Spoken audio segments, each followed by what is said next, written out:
Nesse momento, eu converso agora com o antropólogo e pesquisador do CNPq, Francisco Carlos Teixeira, que está aqui comigo. E a Sandra, por favor, participa assim, também da entrevista. Professor Francisco, muito obrigada pela sua presença aqui. É um prazer. Vamos tentar entender um pouco mais o perfil, tudo que está acontecendo nesse momento em Boston. O que lhe chama a atenção nessas últimas horas? Bom, eu acho que teríamos 2 pontos. Um é a eficiência, a eficácia, a rapidez desse aparelho que os Estados Unidos colocaram em movimento para a caçada desses 2 rapazes, que ainda continua, mas se levarmos em consideração os 11 anos que se chegou para localizar Bin Laden, né, evidentemente agora os Estados Unidos se mostraram muito mais preparados para fazer isso. E eram dezenas de milhares de pessoas naquele lugar e eles conseguiram efetivamente identificar as pessoas, né? Acho que essa identificação é positiva pelo que a gente vê das notícias que estão aí. O assassinato do policial, o distúrbio na universidade, o assalto da loja de conveniências e tudo, mostra que seriam essas pessoas. Se eles não fossem culpados, eles não estariam reagindo... Algumas pessoas criticam, eu já li, inclusive na internet, que eles estão sendo perseguidos e massacrados sem nenhuma prova. Não é isso que o senhor pensa? Não é isso. Quer dizer, se você tem seu retrato publicado com uma acusação tão grave dessa, você deve procurar imediatamente uma autoridade, um representante legal, uma coisa qualquer, para esclarecer isso e não matar um policial e assaltar uma loja de conveniências. Né? Aqui a gente tem que ter também clareza disso. A segunda coisa é algo que a Sandra falou de manhã cedo e que eu achei extremamente relevante para a compreensão do caso. Se falou muito, principalmente a partir da entrevista do tio, que estava colérico, mas assim mesmo parecia um homem inteligente e bem estruturado, de que eles eram os fracassados, inadequados, inadaptados, que talvez houvesse algum problema psicológico, qualquer coisa nesse sentido. E a Sandra então falou, olha só, um estudante de medicina, são pessoas com autorização, são pessoas que estão aqui, essa ideia de que são pessoas sem perspectiva, são pessoas sem nenhuma chance na sociedade, né? Essa é uma interpretação complicada, né? Um estudante de medicina não é uma pessoa sem chances. Claro, eles tinham green card, né? Eles estavam oficialmente morando nos Estados Unidos, etc. Tem milhares de pessoas vivendo nos Estados Unidos, clandestinas, sem isso. A Sandra quer falar. Pode falar, Sandra. Obrigada, professor. Eu realmente foi uma das coisas que me chamaram a atenção. Eu queria só acrescentar que o mais novo, o Johar, que ainda está foragido, ele tem, inclusive, a cidadania americana. Ele chegou aqui com 8 anos. O tio dele chegou a falar que se alguma coisa aconteceu que mudou completamente, enfim, o pensamento dele, isso aconteceu nos Estados Unidos. Mas existe também uma outra informação que foi dada por uma das redes de TV dos Estados Unidos, que o irmão dele voltou à Rússia, não se sabe exatamente se é o Daguestão, ou o Tadiquistão, ou ao Quirguistão, onde eles nasceram, e passou 6 meses lá. A suspeita de que ele poderia ter participado de algum tipo de treinamento, de que ele possa ter passado por algum campo de treinamento de algum grupo radical. Na mesma hora foi levantada o exemplo, a memória do Faisal Shahzad, aquele outro lobo solitário que tentou explodir uma bomba na Times Square, em Nova York, que tinha voltado e passado por um treinamento de 6 meses no Paquistão, né, professor? Exato, eu acho que a gente tem que prestar atenção, evidentemente, temos que ter todo o cuidado possível, existe islamofobia, de fato, essa tentativa de criminalizar uma religião, mas a gente não está falando de religião, a gente está falando aqui claramente do fato de que a própria tia dele falou que houve um processo de reconversão religiosa de 1 ano e meio para cá, que voltou a ter práticas religiosas, a rezar, a controlar a comida, os hábitos, essa coisa toda, que coincide com essa viagem, né, a um desses territórios onde o fundamentalismo tem campos de treinamento e tem campos de doutrinação política nesse sentido. E havia toda uma preparação. Queria falar um pouquinho sobre os artefatos que foram feitos, sobre essas bombas que foram feitas e que as pessoas dizem, mas uma bomba numa panela de pressão é uma coisa caseira. Não é de jeito nenhum. Ela é doméstica, mas ela não é primitiva. Ela tem uma tecnologia. Ela tem uma tecnologia, é difícil. Para machucar. Tem que ter uma dedicação, um cuidado, tem que ter um acompanhamento para fazer isso. Primitivo é ir roubar numa pedreira ou numa empreiteira dinamite para fazer um atentado. Isso é primitivo. Você fabricar o seu próprio artefato, isso é alta sofisticação. Ser doméstico não é ser primitivo. Claro, exige conhecimento, exige pesquisa. Né? Com certeza. Então, a gente vê, quem usou pela primeira vez esse método foi a Al-Qaeda na Somália. Né? É preciso saber fazer. Houve uma reconversão religiosa.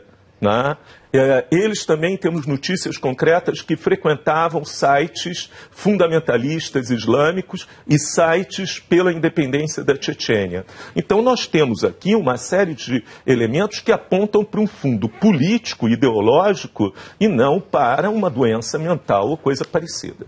Agora, professor Francisco, o que esses atentados...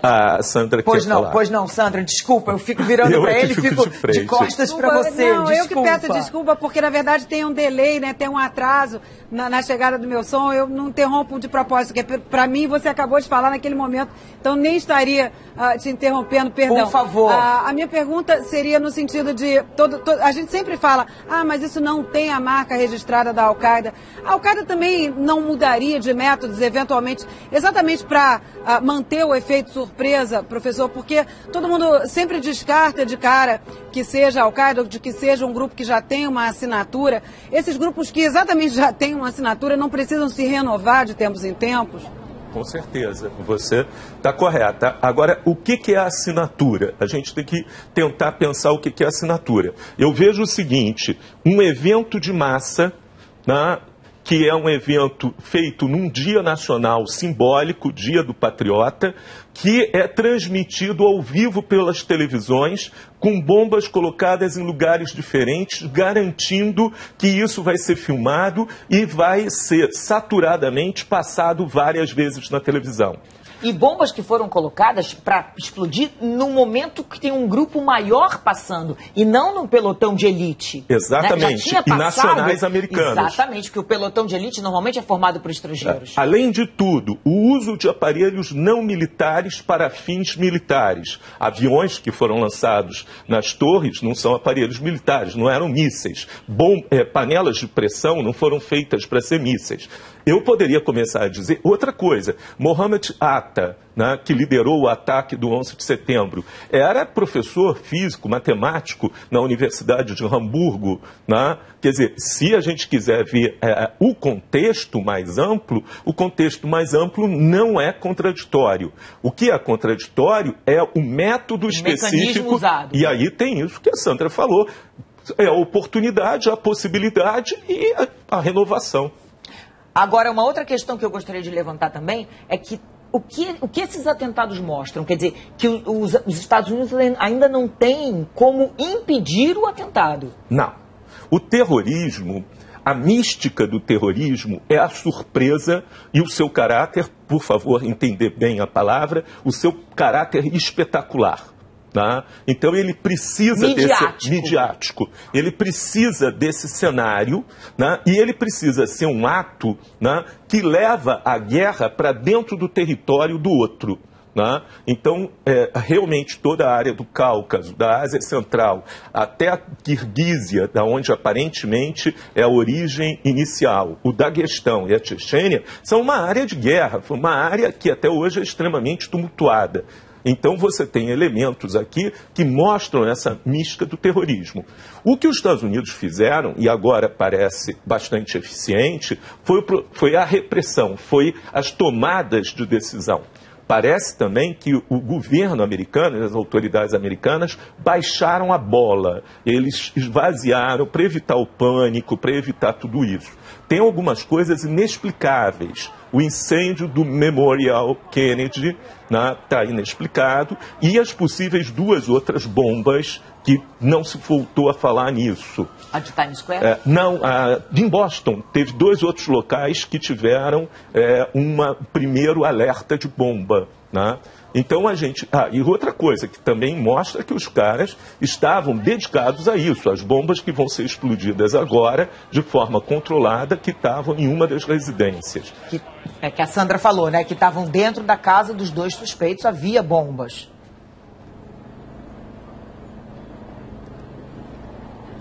Você quer perguntar alguma coisa, Sandra?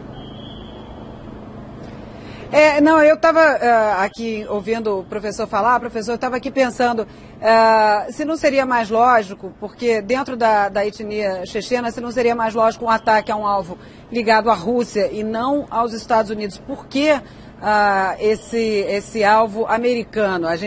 Você estava falando, né, que é uma coisa, o Dia do Patriota, etc. A luta dos chechenos não é muito mais contra o domínio russo do que relacionado aos Estados Unidos? Exato. Mas, no caso aí, o que prevalece não é o fundamentalismo islâmico? Com certeza. O que acontece aqui é uma versão. A Chechênia foi arrasada pelos russos em 91 e 99. Em 99 foi brutal. E eles responderam com atos terroristas, como aquela coisa pavorosa da escola de Beslan, onde 334 pessoas, a maioria crianças, foram mortas no ataque checheno. Os serviços especiais russos, eles conseguiram comprovar que os chechenos estavam sendo armados pela Arábia Saudita, pelo Paquistão e tinham apoio dos Estados Unidos. Então, os russos fizeram uma dura advertência à Arábia Saudita, inclusive de retaliação militar. Isso baixou o terrorismo checheno dentro da Rússia. Vários chechenos foram, inclusive, para os Estados Unidos, porque era um lugar favorável. Mas, ao chegar lá e ver a cultura americana, ver a prosperidade americana, ver a sociedade totalmente diferente, laica, e com esse dado fundamental, um retorno à Chechênia ou Daguestão, e aí um treinamento, porque essas pessoas, essas redes, elas não precisam estar dentro dos Estados Unidos, elas precisam ter uma pessoa que já esteja dentro dos Estados Unidos com o green card ou com a nacionalidade, que é uma pessoa que não vai ter problema na entrada. Então, esse cara que já tem a residência, ele vai ser um cara que vai ser um alvo de sedução das redes terroristas, porque esse é que é o difícil de ser percebido.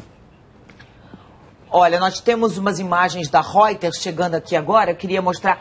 isso são... essas imagens que você está vendo são os preparativos da entrevista coletiva que vai acontecer daqui a pouco. Na verdade, a gente falou em 7h30, mas eles anteciparam e ela deve acontecer nos próximos minutos. Mais uma entrevista coletiva, provavelmente da polícia, do FBI, que a gente acredita, que vai dar explicações sobre essas últimas horas, sobre o que está sendo feito. Como disse a Sandra, mais de 70% de algumas áreas já foram vasculhadas. Então você vê aí os preparativos para essa entrevista do FBI. Bom, enquanto eles não começam a entrevista, a gente continua aqui conversando com o professor Francisco Carlos Teixeira, do CNPq.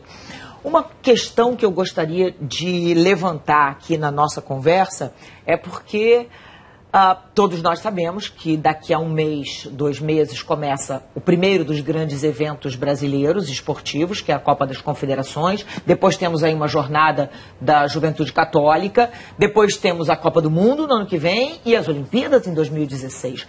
É claro que nós não temos no Brasil essa tradição, felizmente, nós não temos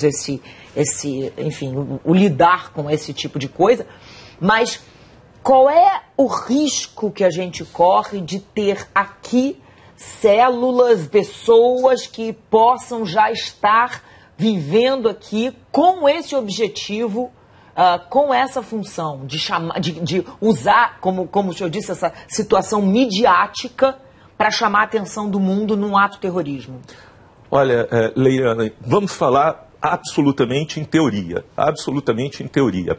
O terrorismo é uma forma de luta que não tem um teatro de operações. Ele não tem um campo de batalha. Não existe uma frente de guerra terrorista.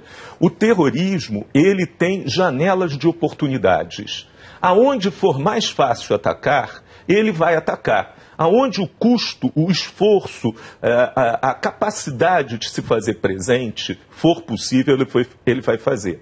O grande problema do combate ao terrorismo é que o campo de batalha do terrorismo é o planeta.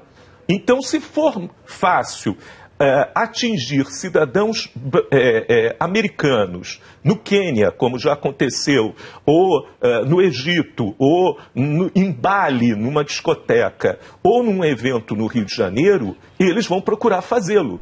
Né? Não podemos nos assegurar ou nos tranquilizar de que o Brasil é um país fora da linha de tiro. Não existe linha de tiro para o terrorismo.